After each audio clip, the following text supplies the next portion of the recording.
Good morning, friends. Greetings and welcome to The Bright Side, your nutritional program dedicated to the understanding of the vast world of nutrition and nutritional supplementation. I'm your host, Pharmacist Ben, nutritional pharmacist from Boulder, Colorado. I use nutritional supplements where other healthcare practitioners use toxic pharmaceutical drugs and sometimes deadly medical procedures. If you suspect that there are natural nutritional roads to your health and vitality and well-being, and to addressing your health challenges, whatever they may be, but you don't know where to begin, you have come to the right place. As you listen to The Bright Side every day, you are more and more in control of your body, you are more and more knowledgeable, and you know you can overcome any health issue. That is why we are here every day on The Bright Side, helping clear up the sometimes confusing world of nutrition and nutritional supplementation. Over the last 30 years of practicing pharmacy, I have seen drug-free recoveries from diabetes, hypertension, obesity, skin diseases like psoriasis, eczema, rosacea, acne, digestive ailments, autoimmune issues of all kinds, recoveries that by the standards of modern medicine can only be called a miracle, but what is in the world of the body, what is in the world of biology, standard operating procedure. Because the human biological system is a healing system, it's a regenerating system. It is designed divinely to heal and renew itself on a moment-to-moment basis, and while some folks may call that healing, renewing, regenerating system a miracle, it really is just the way the body works.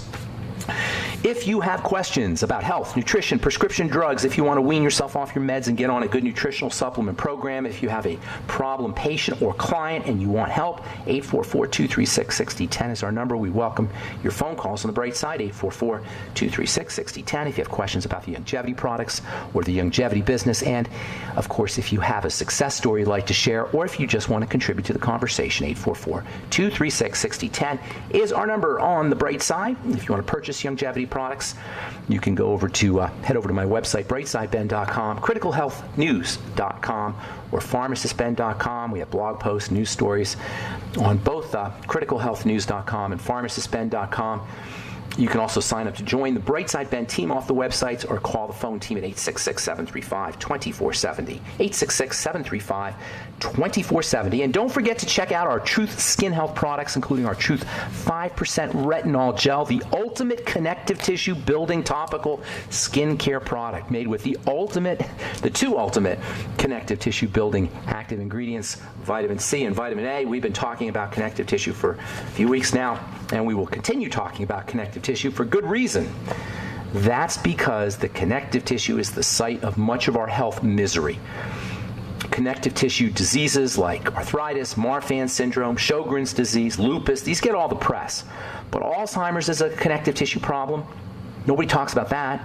Parkinson's is a connective tissue problem. In fact, if you have a brain issue, more than likely, if it's not a mechanical type issue, if it's a long-term degenerative type issue like a movement disorder or a dementia, the chances are pretty darn good you're dealing with a connective tissue problem because the brain is 90% connective tissue. Nobody talks about that. Connective tissue issues affect the heart. Sclerosis, atherosclerosis, leading cause of heart disease, is a connective tissue problem. It's a sign that your connective tissue in your blood vessels are breaking down. Sjogren's syndrome, autoimmune connective tissue disease. Rheumatoid arthritis, an autoimmune connective tissue disease. Prolapse is connective tissue. Hernia is connective tissue. Bulging discs and disc disease and scoliosis and osteoporosis, connective tissue diseases. Aging, the visible signs of aging, connective tissue. Anytime you hear the word sclerosis or fibrosis, connective tissue. Even cancer may have a connective tissue link. Yesterday we talked about the function of a special type of connective tissue that acts as a protector against cancer. It's called amyloid. If you're dealing with Alzheimer's or you study Alzheimer's or you've done research on Alzheimer's, you know about amyloid because amyloid is being blamed for Alzheimer's. But it turns out that people who have Alzheimer's don't get cancer. Reading from the journal Current Alzheimer's Research, quote, this is the headline, a common biological mechanism in cancer and Alzheimer's disease, unquote. Quote, cancer is not a common finding among residents who are demented, unquote. Cancer is, Alzheimer's disease antagonizes cancer. This makes you wonder, could it be that amyloids and fibroses are really protective mechanisms? That's a very good, there's a very good chance that what we call dysfunction and disease is really the body attempting to protect itself. There may be a reason for this uncontrolled tissue growth that is the hallmark of sclerosis and fibrosis and many of our connective tissue health problems. Research is actually pointing to a functional and protective reason for the formation of these fibers and excessive secretion of these fibers. The body's protecting itself. It's in a defensive posture. The idea is not to shut down the fibrosis, it's to figure out why it's there. Something's activating the emergency response in you guys. That is the common theme of degenerative disease, period. Simplified. Health is simple. Understanding disease does not require specialists and medical professionals and an 8-year medical degree unless you want to go into classifying things. Medicine loves to classify, diagnose, name. And maybe 500 years ago when the Enlightenment was beginning, when the Renaissance was beginning, we were just starting to understand the body. Maybe 500 years ago it was functional to classify these things because before then they just said it was an act of God. Or little elves shot arrows at you. So I can see why medicine may need to classify things. And it is interesting, actually. I study this stuff. It's very interesting. But from a healing and reversal perspective, it doesn't matter. You want to look for the simple common threads that underlie everything. That's just a general rule of troubleshooting. If you have multiple problems, look for common threads. If you can find common threads, you can get results at all of the multiple levels. If you can find the root, you can take care of all of the leaves. And that's basically what we're talking about. Connective tissue diseases can be classified into hundreds.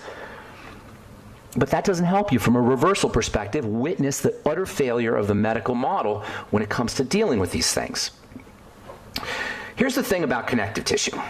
Oh, by the way, do you know estrogen, which is a stress hormone, is also pro-fibrotic and pro-sclerotic? And estrogen is another common denominator theme that underlies excess estrogen, the wrong kind of estrogen. But I digress. Here's the thing about connective tissue. Even though it appears like the gums and the bone and the blood vessel and the brain and the skin and the digestive tract are all separate components in the body, they are not. They're woven together. They're linked together via connective tissue. And if we look at the body as being composed of all of these separate parts and organs and structures, we will be stuck going to the doctor. We will be helpless. We will think we are our diagnosis. We will now have a diagnosis and a protocol, and maybe we can wear a T-shirt and a baseball hat that says, I have Ehlers-Danlos syndrome, and we can have a brand and an identity, and that's really what happens here, you guys, is we get branded, and we form an identity around our disease and our diagnosis, and we get a T-shirt, but it doesn't help us get better. We just think we have this thing. And then you got this ridiculous idea of it's in your genes and it's hereditary and my mother had it and my father had it, and we get stuck and we don't get better. And nobody's telling us this because our so-called experts don't know it. What you're hearing here on this program, if you understand what I just said in the last 10 minutes, you know more than your doctor about how this whole thing works. Your medical professionals, they're not trained this way. They're trained in diagnosis. And then they go to the little book, and then they see what kind of pills you get for your diagnosis or what kind of surgical procedure you do for that diagnosis. And then you get plugged into the computer. You have a special code, and then the insurance company knows, and then they'll pay for this drug, but not for that drug, the surgical procedure, but not for that surgical procedure. It's not to get us better. It's so the system can run. It's like skincare. How I always say in skincare, all the ingredients in skincare are not to make your skin better. They're so you can sell you the product. We've developed a structure, an institution of medicine that it cares more about itself than it does about what it's supposed to be doing. It cares more about keeping itself in the game so that nobody kills the goose that laid the golden egg, so that the pipeline of money keeps flowing, and nobody gets better. And you know what? They're not going to get better, and probably... I don't want to go all conspiracy theory, but maybe they're not supposed to get better. Maybe we're not supposed to get better so we can remain wards of the medical model until we drop dead. But it doesn't matter, you guys, because we can do this ourselves. And that's the good news. That's the bright side. If you understand it's all a connective tissue problem here, the good news here is you work on your connective tissue, everything gets better. All right, I'm Pharmacist Ben. You're listening to The Bright Side. 844-236-6010 is our number. We will return right after this. All right, we are back on The Bright Side. I'm Pharmacist Ben.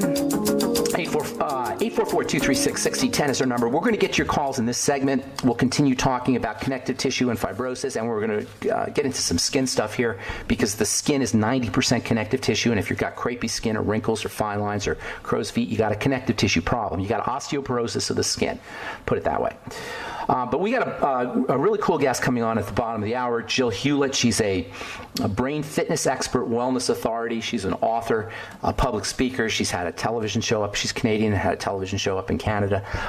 She has got some really interesting things to say about keeping your brain healthy and the relationship between physical movement and the brain.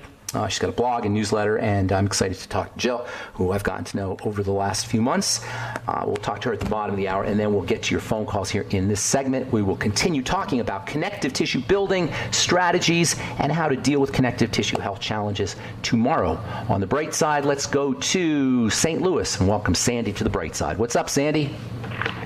Hi there, Ben. Thanks for taking my call. First of all, I do have a testimony about, well, might as well go into that, but I do have some questions. But I love your Truth products.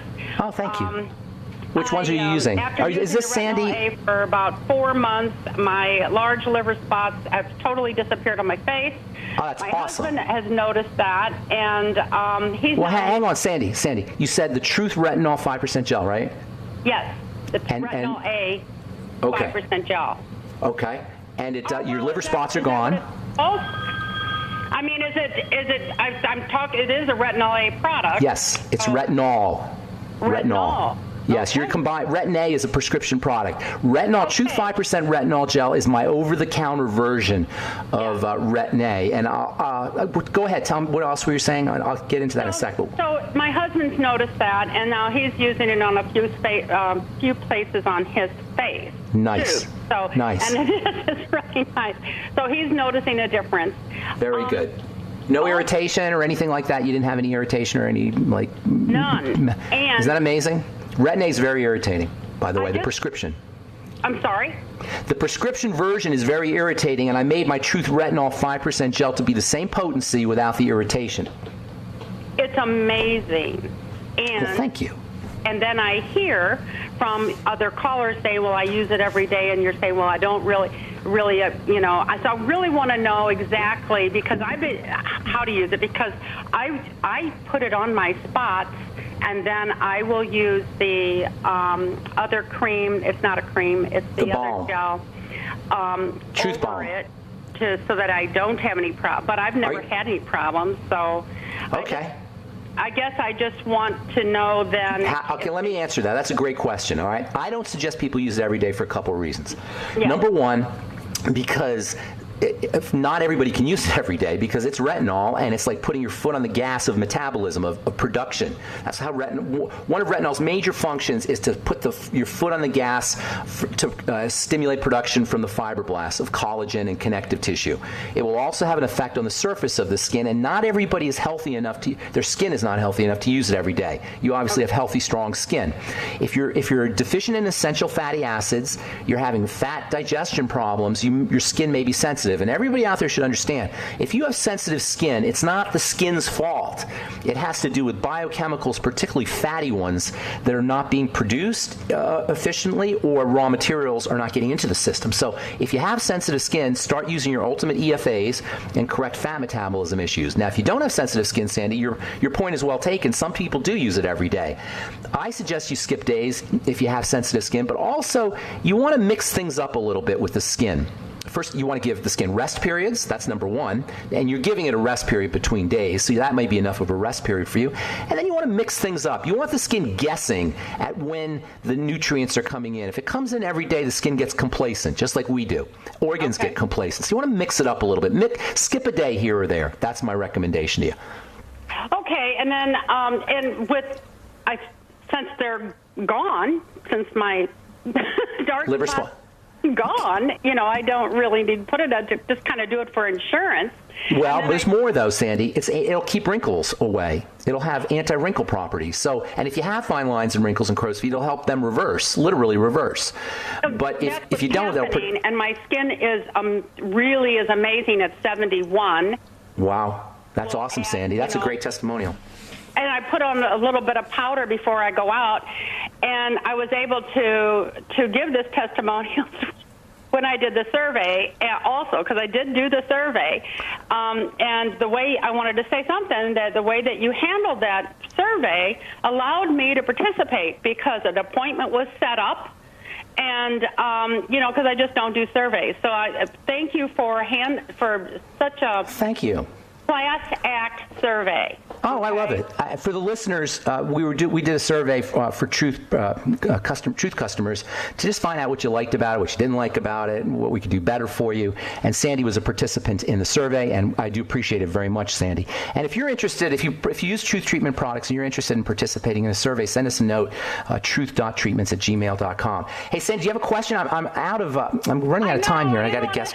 No, you're out of time. First of all, I want to know the vitamin A that I can take. I take the BTT products. I take the EFAs. I take all of that. And I'd like to know an additional vitamin A that would be absorbable that I can add to the BTT. And then the K2, I don't know that the K2 is in BTT, so is there you want extra K, you do want extra K2 and extra vitamin A, in my opinion. Vitamin A, fish oil, you can either get straight fish oil, and that has vitamin A in it. You can also use capsules, which come from fish oil typically. There's no vitamin A in plants, by the way. Just let's be clear about that. So you got to get into, if you're vegan, you can use beta carotene, but it's not vitamin A. All right? Let's be just very clear. If you're vegan, you're missing vitamin A.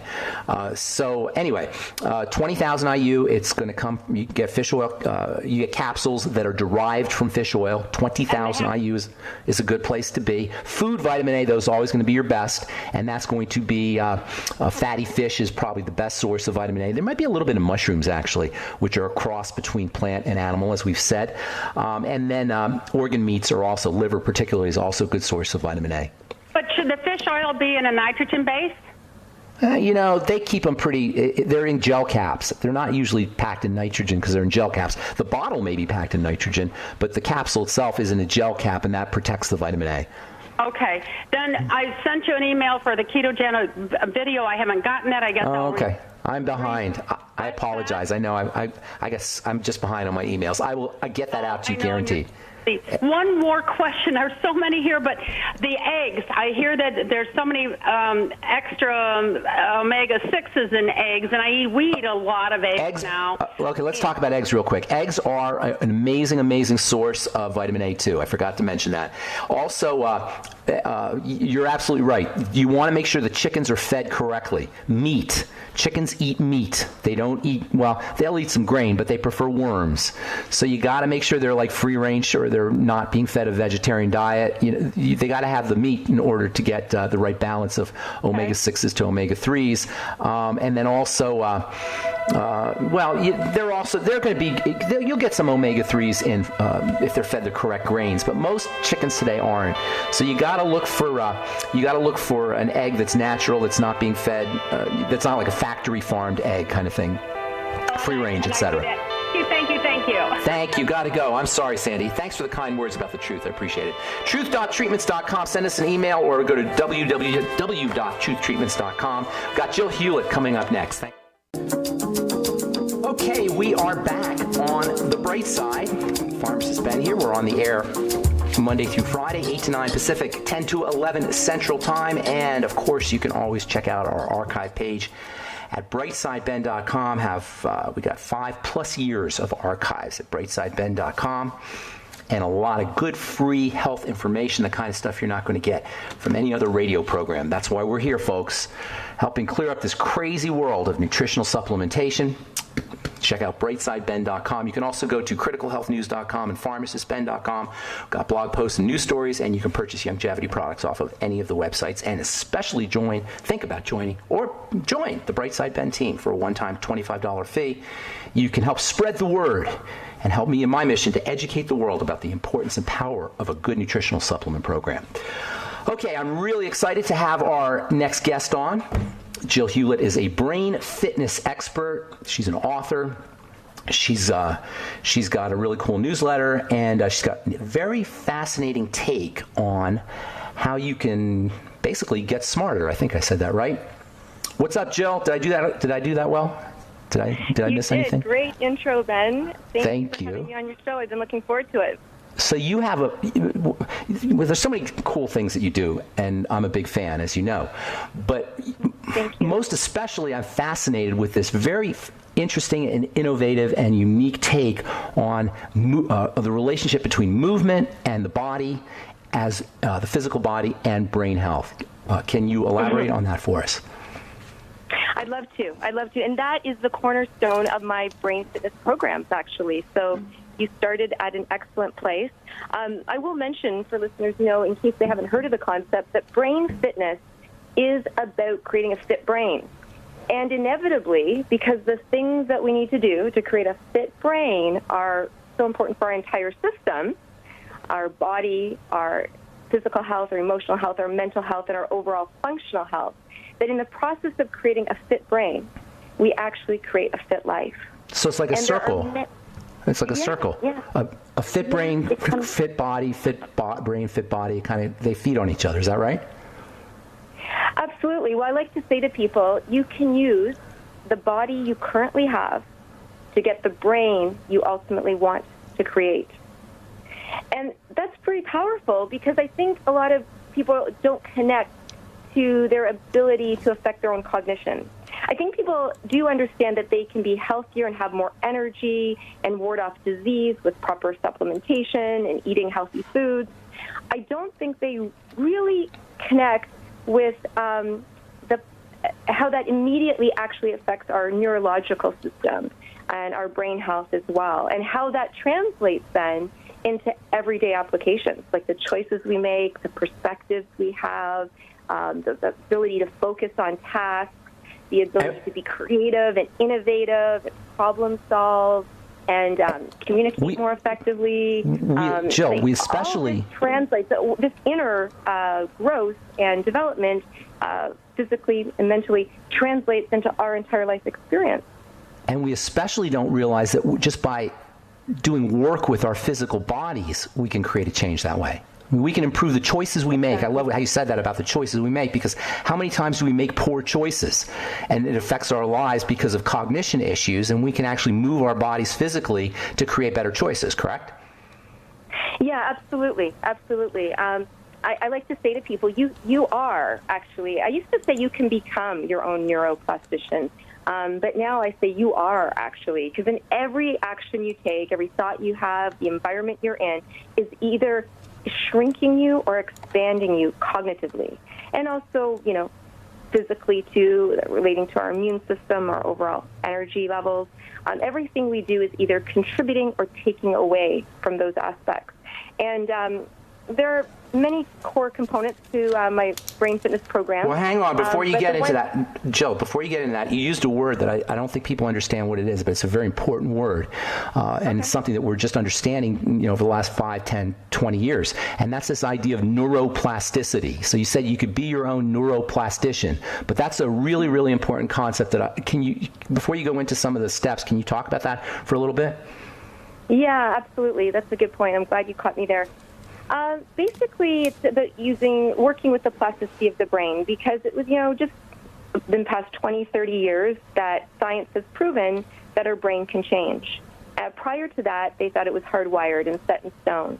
And so it's an exciting time to be on the planet, because now we recognize that we can change our brain. And that means a lot of things. It means you can overcome trauma and injury and disease, but it also means that we can affect our performance and our ability to learn new skills and just function better in day-to-day life. And this neuroplasticity is becoming more prevalent. If people look it up on the internet and they just search for their own information, they'll find a lot now. It's becoming a really hot topic. And another word associated with neuroplasticity is neurogenesis, our ability to create new brain cells from the day we're conceived till the day we die. So this is a lifelong ability that we're embedded with innately, and I think a lot of people just don't know it and therefore can't capitalize on it.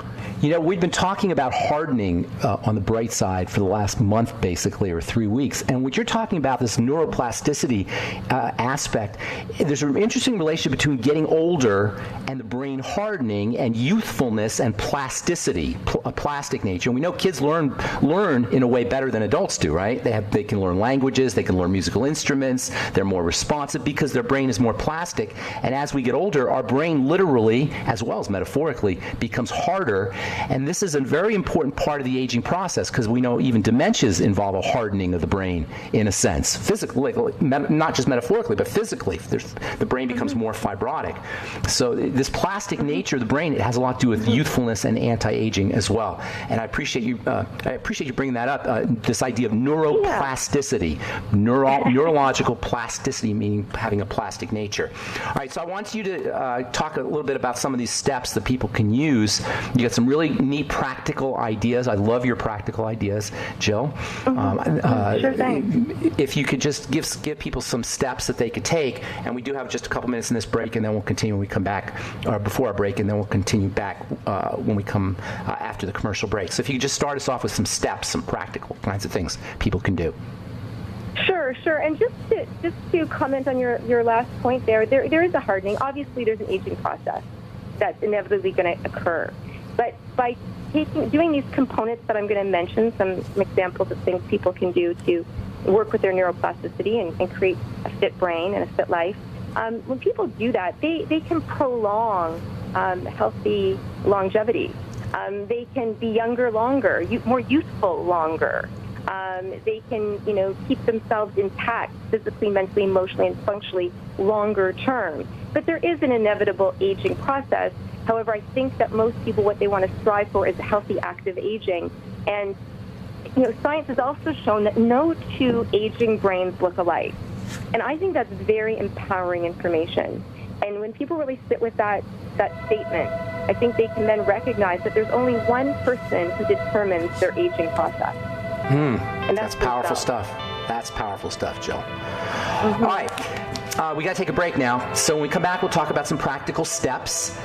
We're talking to Jill Hewlett, practical steps for improving brain fitness, especially using the physical body. That's the most fascinating aspect of Jill's work, I think. And we'll finish up when we come back from our commercial break. Thanks for listening to The Bright Side. I'm Pharmacist Ben. We'll be back right after this. Okay, we are back on The Bright Side talking to Jill Hewlett, brain fitness expert, author, wellness expert, television star, right, Jill? You had your own cable TV show there for a while. Give the folks your newsletter real quick before I forget, because I don't want to miss that. Yeah, people can sign up for my newsletter, and there's lots of great information out there on my website at jillhewlett.com. So it's www.jillhewlett.com. And they can purchase your book off of jillhewlett.com as well. And it is a very, very inspiring and creative and fun to read book, I will say. And that's up there as well. The book's called Common Sense and Commonly Practiced, a heartfelt book to achieving personal wellness. And I thank you for your comments. I loved writing it, and it's really meant to nurture and inspire people. Cool. So give us a few practical steps, how you can link moving the body to thinking better and having better mental health. Okay, so the first thing is awareness. Once we become aware of something, not only does that precede change, that creates change. We create new neurological connectivity just by becoming aware of something. That is an activity. Awareness is something that we can all do just by being curious about life, becoming more aware, noticing things more, noticing ourselves, our environment. That's a key first step. And I could talk a lot more about these, but I know our time is short. So the second one is fueling ourselves properly with proper hydration. Our body and brain, the recipe of our system is meant to be primarily water. So if we're not putting that ingredient in, we're going to be struggling. We're going to be challenged. And it's going to definitely affect our cognition.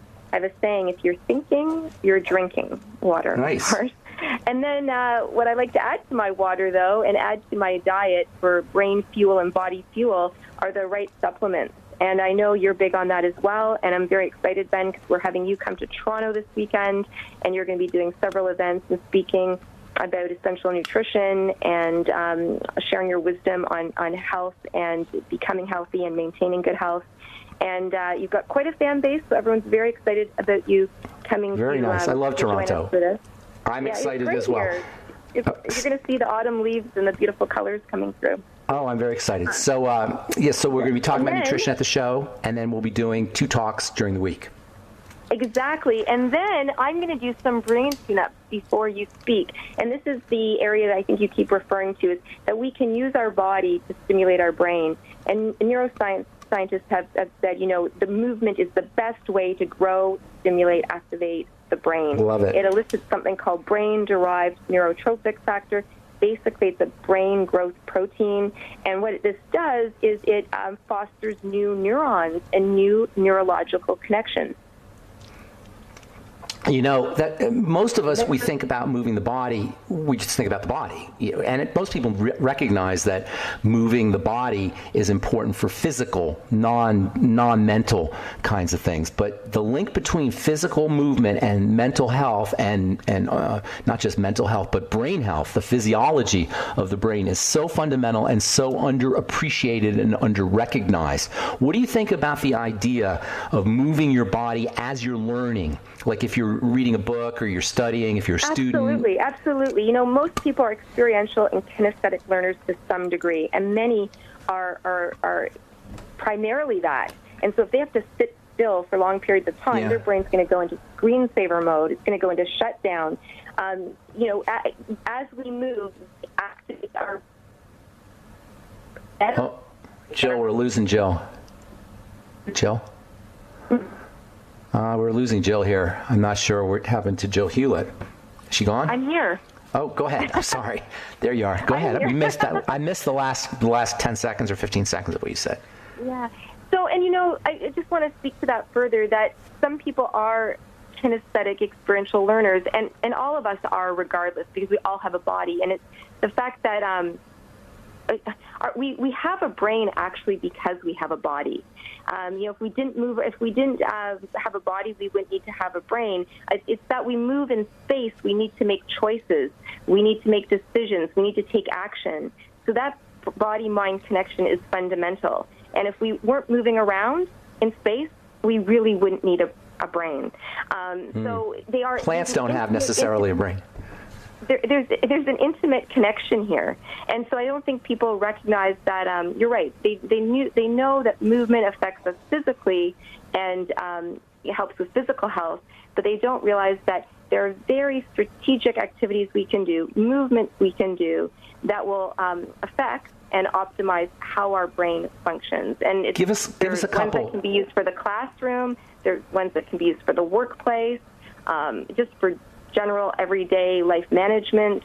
And so, give us a couple ideas, Jill. Give us a couple ideas, like movement types of movements. You can do something called a cross-lateral movement. So most people know that walking's healthy, but not everyone has time to go for a walk. So a lot of people are sitting still at their desk for too long, not just in classrooms, but in workspaces. They say sitting is the new cigarette. It's killing people.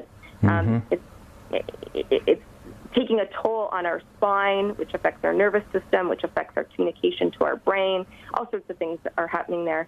And so if a person is noticing, or actually every 20 minutes to half an hour, a person should get up from being seated and do some movement.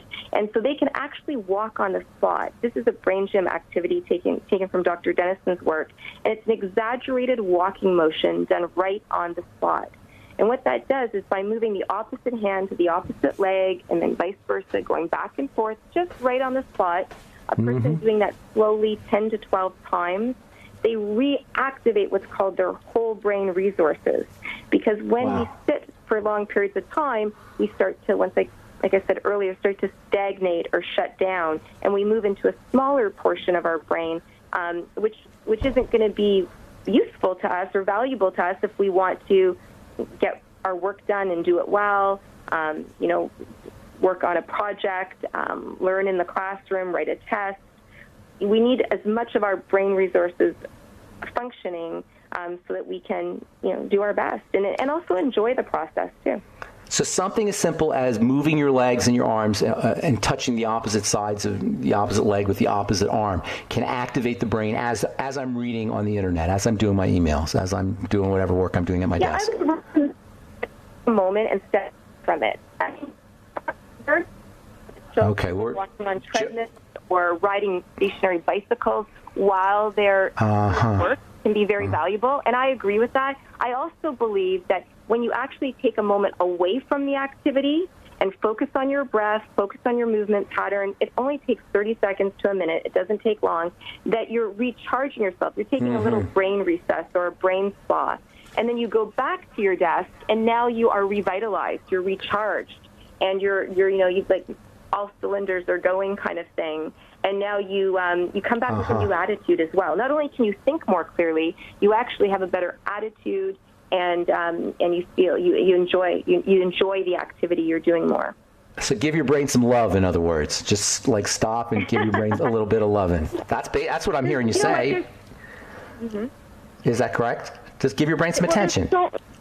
There's so many activities that are available to do for self-care. I think you're right. It's about self-care. It's also about self-management. And it's about stress reduction. Because when we do these things, we're actually mitigating stress.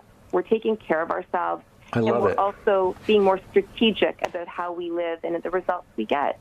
And that's available to everyone at every age. In a way, just paying attention to your brain and paying attention to your body and being aware of your brain, being aware of your body is self-love, is self-healing, it's self-nurturing. Just the act of paying attention to it. Not thinking, but paying attention to the brain, correct? I think the first piece of awareness that I mentioned is huge, is absolutely huge. We are intent, what we focus on expands, right? So where we put our intention, our energy. For better or worse. For better or worse. Yeah, for better or for worse, absolutely. So we could be sabotaging or we could be using that strategically.